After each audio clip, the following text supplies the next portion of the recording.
Hi, I'm Neill Anderson, and welcome to my show where I'll be viewing my opinions on anything. Today, I am in Brookline, Massachusetts, on Beale Street, and behind me is house number 83. Now, you're probably wondering what's the historical significance of this house, but this is the house that the 35th president, John F. Kennedy, was born in, and this year will be his 100th birthday, so I asked the JFK birthplace to see if I could go to the birthplace, and they were generously willing to give me a tour. And this is our tour guide, Jason, and he's going to give us the tour. Great. And first, thank you. Yeah, you're very welcome. Thank you for joining us today. All right, you're very welcome. So can we start? Sure, absolutely.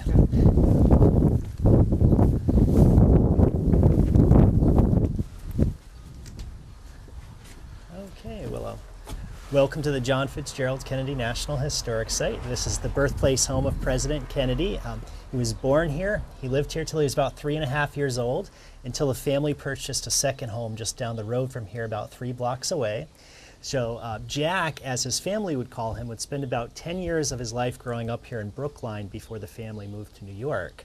And so this site is owned, operated, and interpreted by the National Park Service. And again, my name is Jason, and I'll be your tour guide. So we'd like to welcome you. There are 417 national park sites in the United States, and this is actually the 3rd smallest site. So, things that we'd like to mention about John F. Kennedy. He was a graduate from Harvard University, a hero from the Second World War. He served in the U.S. House of Representatives and the Senate before running in the campaign of 1960 against Richard Nixon. One of the closest in our history, also the first televised campaign, so the first time that people could see what the candidates looked like on the TV. Comes to office in 1961, has many difficult things to deal with, the Bay of Pigs invasion, the Cuban Missile Crisis, the building of the Berlin Wall. He would start the Peace Corps, he would start the Navy SEALs. He would challenge Americans to go to the moon. He helped craft the Civil Rights Act. A very eloquent speaker. Some people remember his inaugural address in which he said to not ask what your country can do for you, but what you can do for your country. Very charismatic, connected especially well with young people in this country at the time. Got them very inspired into politics and public service, and tragically his life was cut short in Dallas, Texas on November 22nd, 1963. And so here at the birthplace home, we don't talk a lot about the presidency or the assassination. We speak to an earlier time period of when he was living here in this house and looks something a little bit more like this. And may I ask, how many of his siblings lived in this house, may I ask? Yeah, so the Kennedys would have 9 children altogether. 4 of the children lived in this home, and 3 were actually born in the house, including the president. He was the second born. And who was the one who wasn't born in this house, may I ask? Joe Jr., their first child and first son. He was born while the family was away in Hull, Massachusetts. Okay, and this is a picture of the former president. Yeah, so this is the story we tell here focuses on the early years, and so this is the president at 6 months of age, a smiling and charming baby even at that age. So we have the story of his 2 parents, Rose Elizabeth Fitzgerald Kennedy and Joseph Patrick Kennedy Sr. They were married in October of 1914, and this was their first home. So again, they had their first 4 of 9 kids while living here. And a lot of times when people come here, I think they're expecting to see a much bigger house. When you think of the Kennedys, you think of wealth. They did become one of America's richest families, but when they moved here, they were solidly middle class. Mr. Kennedy was working as the youngest bank president in America.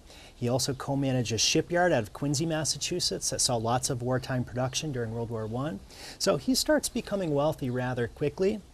His father was a local politician, as was Mrs. Kennedy's father, John Fitzgerald, a 2-term mayor of Boston. So both of JFK's parents were coming from political families and some connections already. Mrs. Kennedy would dedicate herself as a full-time mother to the children, and with 9, that became quite the task.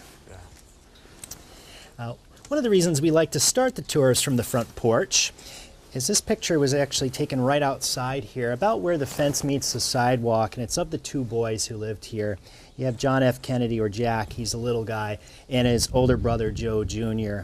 And so if you look in the picture, you can see that there's a lot of open space over here. This was actually the last house on the road, and one of the reasons why the family chose the home is so that they would have lots of open space for their children. If you look very closely, Jack doesn't look all too happy in this picture. And what's going on here is his older brother Joe is holding his hand, but he's actually squeezing his hand very tightly to the point where Jack is frowning and he's actually pointing at his brother's hand to the person taking the picture. His older brother is bullying him. And they were very competitive. They were very close, but they were also very competitive, and this was strongly encouraged in the Kennedy household. They wanted their children to be competitive. They wanted them to be tough. But what many people don't know is that early on, the Kennedys had very high expectations of their children. They wanted one of them to become president one day, and it was actually Joe Jr. who was their first I was pick. about to ask that. I think I heard that originally Joe Kennedy Sr. originally wanted Joe Kennedy, his son, to be the president, but after he died in war, then Jack took that honor. Yeah, that's absolutely right. Joe Jr. lost his life in the Second World War, and once that happened, the family then focused on making Jack president someday.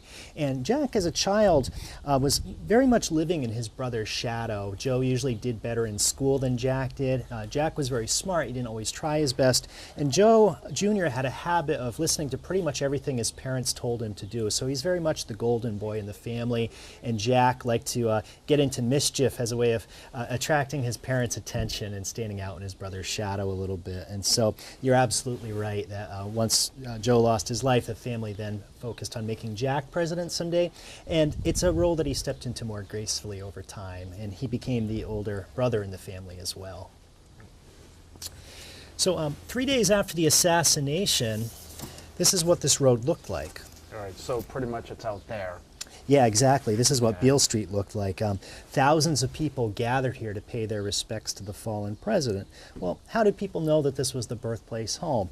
Well, for many years, many people really didn't. It wasn't until the town of Brookline put the stone monument and plaque on the front yard in 1961 that people started to take notice. And in the early 1960s, there was a woman living here named Martha Pollock, and she started getting knocks on her front door of people that wanted to see the home. Occasionally, she would actually take the visitors through. Sometimes she'd be in her bathrobe with a cup of tea, and she would give her own little tours of the house. But after the assassination, with lots of people coming here, I think she was probably looking for a quieter place to live. And so the president's mother, Rose Kennedy, found out that the house was for sale. She rebought it in 1966, and for 3 years she worked on turning it into a museum made to look like it was when the family lived here. And so we don't have any pictures of what the inside of the house looked like when the family was here. We're relying on her memories almost 50 years later to recreate the home that she remembered. And so the site then took on new meaning. It wasn't just the birthplace home, it was a site of national mourning. And when Mrs. Kennedy was finished with the project, she turned it over to the Park Service and to the general public so that we can now enjoy it as a museum. So in many ways, it was her gift to us. Okay, so do you have any questions so far? Okay, one question. It was just that I remember coming here back in 1992 or 93, one of those years, and I remember this house being green. So what's the story with that, may I ask? Yeah, so when Mrs. Kennedy returned, she remembered the house being gray, when in fact we know from journal entries and whatnot that the house was originally green when the family lived here. So the Park Service, in an attempt to be historically accurate, did paint it green, but then it was decided that the house should be returned to the gray color that Mrs. Kennedy remembered, since it was very much her gift to us. And so we're honoring her memories of the house as well. Yeah. All right. Okay. All right. So any other questions? No, I'm just really looking forward to Great. this. So we'll step back into 1917 and into Mrs. Kennedy's memories. All right.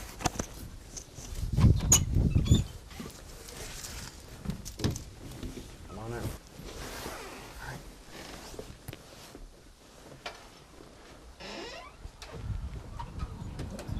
I am in the home that John F. Kennedy was born in, and this is pretty exciting. All right. So as you came through the front door in 1917, you probably would have been greeted by Mary or Alice, who were the Kennedys' two live-in maids, or by Mrs. Rose Kennedy herself. And one of them probably would have brought you over to this room first, which of course is their living room. So let's take a walk over there now. Okay. Now, is all this furniture the original when they were living here, or Yeah, so about 20% of the items in the home are the original items. The rest are antiques or reproductions made to look like the originals. Mrs. Kennedy worked with an interior decorator who was a family friend and had worked on other houses with the family. But she signed off on every single item that went back into this home. So it was given her approval, so to say. So the living room here, if you take a look around the living room and many of the rooms around the house, they aren't rooms that really suggest that small children live here. And I think that's very purposeful because in many ways, the Kennedy parents really treated their children more like young adults and were trying to bring their children into the adult world as quickly as possible. So you have Mrs. Kennedy's piano in the corner. She would actually play piano at her father's campaign events, and she started campaigning with him at the age of 5. So she really had quite the knowledge of politics and campaigning at an early age. Around the room, you'll see reproductions of famous paintings that she had encountered on her overseas travels and studies in Europe. She put those about the room to inspire the children. You see lots of family pictures. You see National Geographic magazines, a literary digest, and this was also a room where the Kennedys made sure that their children said their prayers before sending them to bed each night. So at a very early age, the children were being exposed to music, art, literature, travel, history, family, and religion. Wow. Okay. Great. So if we're spending a few hours with the Kennedys, we might be joining them for dinner in their dining room. And if you notice, there's a small children's table by the window, and the chair closest to us is where Jack sat, and his older brother Joe sat across from him. It's a little hard to see, but the bowls are engraved with the boys' initials, so you do Well, see I think I see JPK from...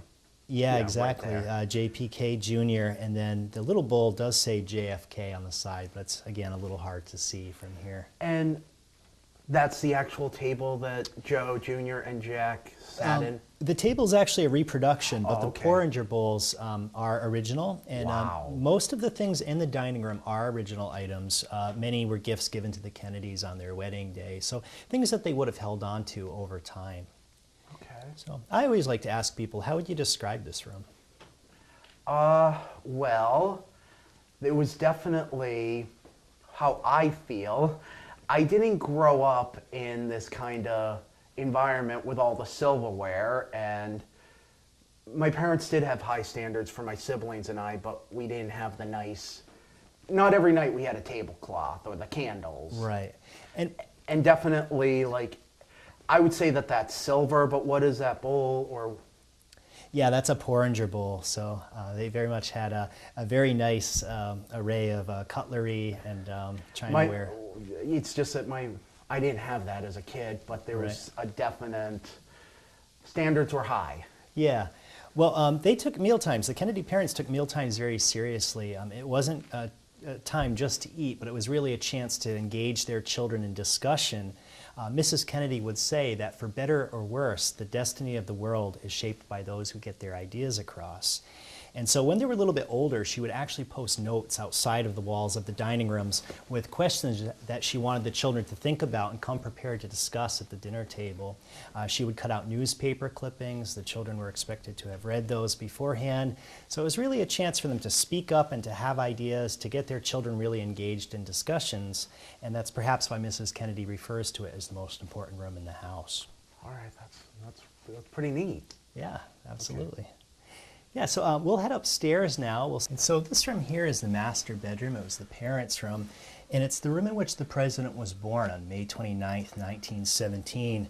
He was born in the bed closest to the window. So this is a very... And I'm sorry. Yeah. So that's the actual bed that the president was born in? Yeah, so it's the actual frame. The mattress is original. Okay. But still, the frame, yeah. And now you said master bedroom, so this is his parents' bedroom. Absolutely. So they slept on separate beds. They did have separate beds. Many families did in those days. Oh, okay. The Kennedy parents really did appreciate their space, and in many of their later homes, they actually had separate bedrooms altogether. So, oh, okay. Yeah, he was born in the bed closest to the window. Children were often born at home in the early 1900s, and they chose the bed closest to the window. That way, if the baby were born in the daytime, the doctor would have more light, and he was born at 3 o'clock in the afternoon.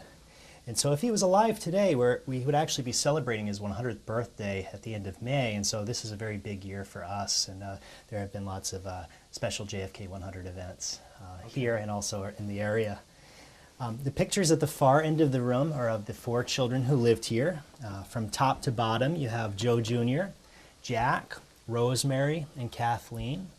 And Mrs. Kennedy would say in her memoirs something to the effect of, as she was staring into her baby's eyes for the first time, she quickly understood her role as a mother, that anything she said or did for her children at an early age could be absorbed by them and carried over into their adult years.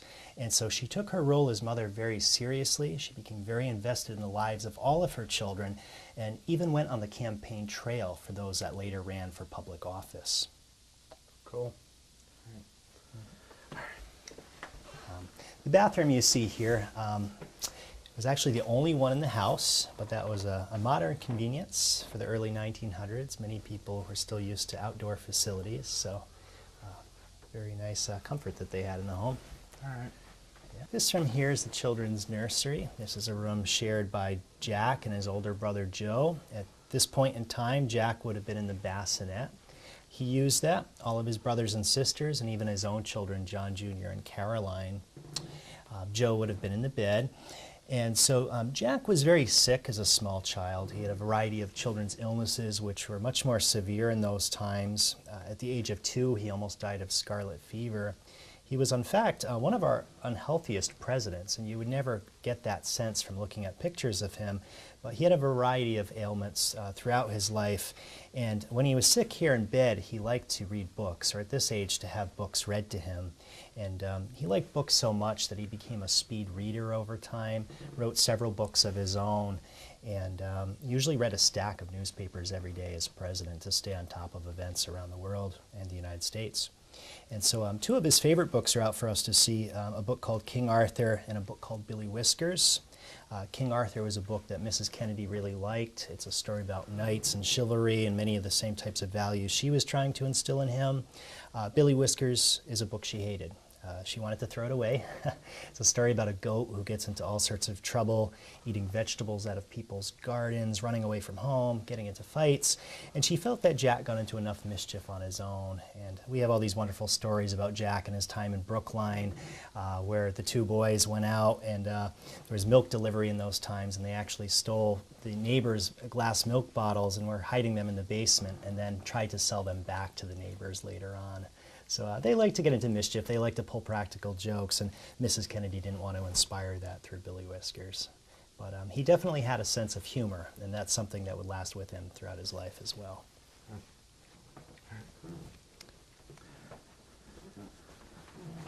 And can I ask some things about these pictures? Yeah. And I'm guessing, is that Rose? That is Rose right there. She's standing in between her 2 parents. That's Mayor Fitzgerald there, Rose's mother, and her brothers and sisters. Okay. This picture is Rose receiving her high school diploma from her father, who at that time was the mayor of Boston. She was, at the time, the youngest graduate of Dorchester High School at the age of 15, a speaker of several languages, French and German, a musician, a very smart young lady. Picture in the middle is of the president's father's high school baseball team, which is Joseph B. Kennedy here. He's top center. He was captain of that team. His style of parenting was a bit different from Mrs. Kennedy's. Very affectionate with the children. The children were very much in awe of him. He made a lot of money. He went on to produce Hollywood films. He had several political posts of his own under Franklin Roosevelt's administration, including being the ambassador to Great Britain. He knew a lot of famous people. He made a lot of money. But he would also tell the children that Kennedys never cry. He didn't want any losers in the family, only winners. And he wrote to his sister saying, if I couldn't have been captain of that team, it wasn't even worth playing. So he was a fiercely competitive man who taught the children to be that way also. In this picture here, you see another American president, Woodrow Wilson, and seated in the very front row, the children's grandfathers, Mayor Fitzgerald and P.J. Kennedy, Okay. on the father's side. Yeah. And so they were attending one of his speeches. This man down below is another famous man in the hat and mustache. It's Sir Thomas Lipton of Lipton tea fame. Wow. And a close family friend of the Fitzgerald family. Mrs. Kennedy is sailing on his yacht in this picture when she was a teenager. And so at an early time even, you're seeing a very well-connected family with the children's grandfather being mayor of Boston. The families were rubbing shoulders with American presidents and with British aristocracy. Wow. And what is this room? Yeah, this room here is the guest bedroom. So if you're spending the night with the Kennedys, this is the room that you would have stayed in here. Later, after the girls were born, the boys moved over into this room, and the girls were then in the nursery. And at the far end of the room, you see Rosemary's grooming set. Okay. Rosemary was the first daughter of the Kennedys. She was also born differently mentally abled. And Mrs. Kennedy would say that her children's sense of compassion for the underprivileged probably came from helping their sister Rosemary with the smallest of victories. And so John F. Kennedy was the first president to sign major legislation for people who were differently mentally abled. And the whole family really got behind this effort as well. His sister Eunice founded the Special Olympics. His sister Jean, very special arts. And his mother went on television talk shows raising awareness and money for people that were afflicted by these issues as well. So it turned into a big family effort. Okay. And what's this room? So this room here was Mrs. Kennedy's, what she called her boudoir, essentially her office. This is a place where she would write letters. She loved to sew. If she needed a little quiet time from the children, she could close the doors. But on the desk there, you see a wooden box, and it's full of note cards on which she would keep very careful records of the children's health history. Anything that was going on with them, their height and weight by week. It was her way of keeping track of what would be 9 children.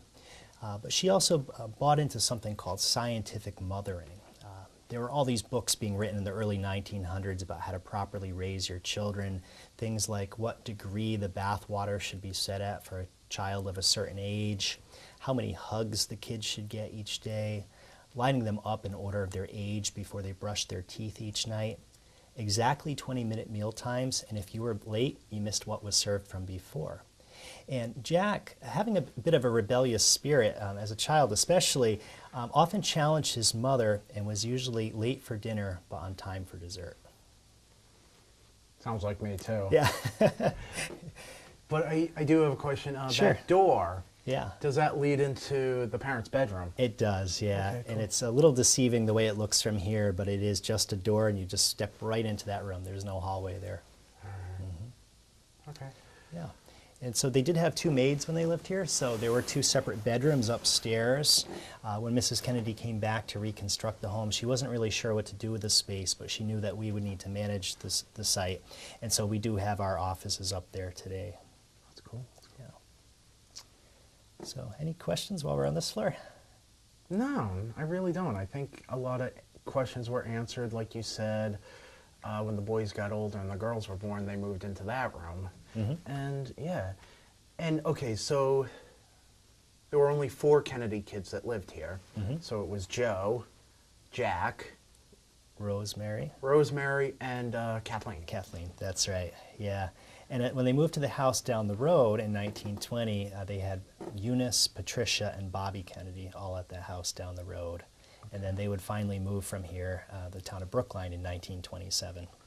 All right, that's cool. Mm-hmm. And is that house privately owned now? It is privately owned. So right. There is somebody living there, and they're okay with people usually taking pictures from outside across the road, but we always ask people not to go over there and to knock on their doors and things like that. So. Yeah. And how long did the Kennedys live in that house, may I ask? From 1920 to 1927. All right. And I usually forget things. Now, how long did the Kennedys live in this house again? From 1914 to 1920. All right. Yeah. So, as coming to think about it, John F. Kennedy, and you did mention it, just thinking about it, he didn't live here very long. No, he was about 3.5 years old when the family moved from here, just down the road. But again, he did spend 10 years of his life in this very neighborhood. Everything was in very close walking distance. The school that the boys attended until the third grade, the Edward Devotion School, which is over on Harvard Street. They then attended Dexter School, which the old site was also just down the road. The family church, St. Aidan's, isn't too far from here. They still had access to Coolidge Corner, which was even then a shopping center, and there were trolleys that led back into Boston. And in fact, it was a family friend and business associate of Mr. Kennedy's that purchased this house after the family moved out. His name was Edward Moore, and he was such a close family friend that they actually named their ninth child, who is Edward Moore Kennedy, after Edward Moore, his friend. Okay, so, and that's Ted. That's Ted, yeah. And okay, now, when the Kennedys originally bought this house, were they by any chance the original owners, or was there somebody previously who lived there before the Kennedys? Yeah, they were actually the third owners of the home. Okay. And the house was built in 1909, and they moved in 1914. So it was only a house that was 5 years old. It already had two previous owners, but it was a very modern home to them. Houses at this time, around the early 1900s, housing materials were becoming more expensive, and so this house makes much more efficient use of space than some of the houses that predate it. All right. And at the time when the Kennedys were living here, I was just wondering, was this a rich area or middle class? This street here was very much a lower middle class street. Okay. The Kennedys were probably more middle class. They were one of the few families on the road to have two live-in maids. Okay. That was very common for middle class families to have live-in maids, but again, they were one of the few families to have two. The road that they moved to, which is Abbotsford Road, they moved over to 51 Abbotsford Road. That street is more of an upper class, upper middle class, or even lower wealthy sort of neighborhood at that time, and so. Even within just a few blocks, the neighborhood changed quite a bit. Okay. Yeah. All right, where to now? Okay, we'll head back downstairs and we'll see the last room, which is the kitchen. This, of course, is the Kennedy kitchen, and this room is interesting for a few reasons. It was these small kitchen spaces where Mrs. Kennedy would often find Jack after meals getting extra scraps of food from the cooks. Not something she allowed her other children to do, with her being very strict about meal times, but with Jack often being late at dinner, as we discussed upstairs, and often being sickly and small as a child, she didn't mind him getting these extra scraps of food as a way of fattening him up a little bit. Another interesting thing about this room is she hadn't held on to many of her appliances from when the family lived here. Just like today, when you buy a new appliance, you usually throw out the old. She had done the same thing, but pretty much everything in this room is an antique from 1917. And so you have a stove that runs on coal and gas. The coal was used more in the winter as a way of heating the food and the home. The gas could be quickly turned off in the summer months. On the counter, you have a metal box by the clock. It's a toaster, and the cord is wrapped in paper, not in plastic or rubber as they are today. They had a sink made of soapstone, a nice soft material. If you dropped a dish, it was less likely to break. Looking around the room, you can see many of the same basic modern conveniences that we have today. They had electricity, electric lighting, steam radiator heat, hot and cold running water, and even on the table you can see canned food, which that made people's lives a bit easier in the early 1900s. They also had an icebox refrigerator by the back door here, you can see. They'd put a big block of ice at the top. It would last maybe 4 or 5 days, and then they would put a sticker on their front window telling the iceman to bring a new block of ice. Okay. So this was a standard refrigerator back in those days. Yeah, absolutely. And the inside is made of like a porcelain sort of ceramic material, and they had ice delivery, so somebody that would drive around in a truck and bring these big blocks of ice. Cool. Yeah.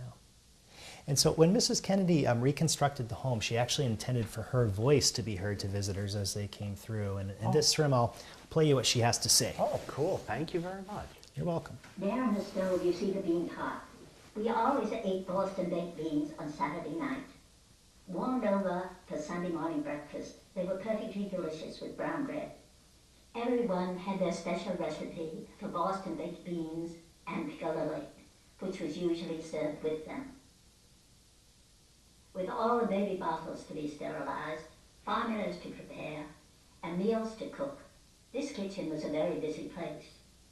During those hectic hours, I would put the baby in the stroller, take 2 children by the hand, and, with the dog following close behind, set out for the corner grocery store.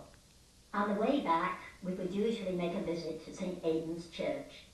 I wanted my children to realize that church was for every day in the week and not just for Sundays.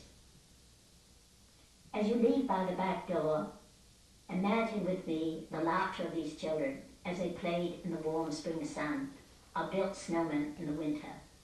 I would look out of the window occasionally to see that all went well. I hope you have enjoyed your visit to our home. We were very happy here, and although we did not know about the days ahead, we were enthusiastic and optimistic about the future. So she said that she was very happy when she lived here, and I think she had lots of reasons to be happy. She was a newlywed. She would have 4 small children in the home by 1920. Things were going very well for Mr. Kennedy financially speaking, and the family was becoming wealthy. But later there would be lots of tragedy. Mrs. Kennedy passed away in 1995. She lived to be 104 years old. But she did see the passing of 4 of her children before her, all at young ages, all in sudden tragic ways. In fact, when she came back to restore this home, the original 4 children who had lived here had already met tragic fates, and her son Bobby would be assassinated halfway through the project.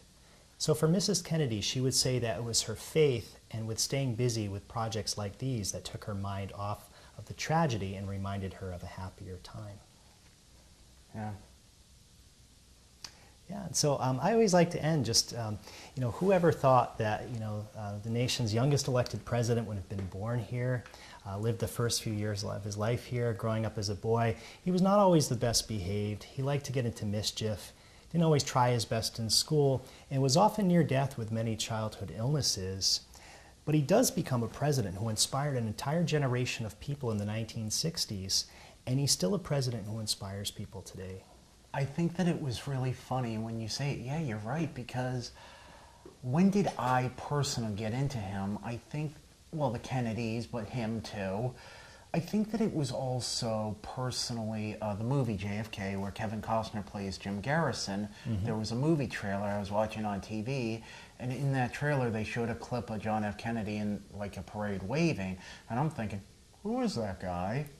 So he's like, I'm just kind of, who is he? Yeah. And I just think that, like I said, this had to have been at least 1991, mm-hmm. and he's been dead for not 30 years yet, but it was getting there. So very close, yeah.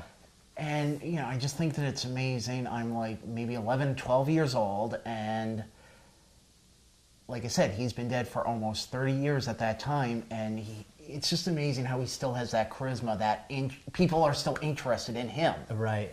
Well, he had that presence in front of the camera for sure, and charisma, as you said, very charismatic, and a lot of great speeches, a lot of eloquent words, and so he's somebody that's remembered by a lot of people. It's interesting here too, because we have a lot of American visitors, but we also have a lot of international visitors who come from all over the world, and in almost every case people know a little bit of something about John F. Kennedy, and that's not always the case with past presidents. So it's somebody that a lot of people really connect with, and that's interesting.